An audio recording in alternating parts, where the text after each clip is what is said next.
E olha só o nosso sábado aí como tá, né? Hoje tá um pouquinho abafado aí, tá bastante quente, né? Satanás, tá Nossa, tá abafado. Estamos fazendo a outra fogueira.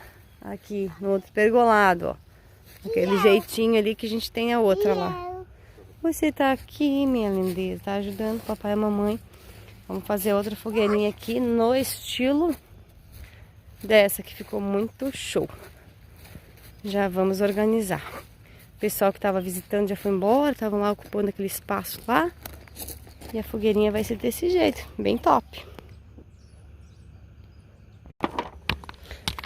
Ó, para mais dicas, nos siga nas redes sociais, né?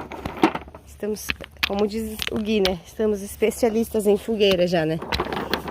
Agora a gente vai essa camadinha de pedras embaixo e depois coloca a segunda camada para preencher ela, para ficar no mesmo formato da outra.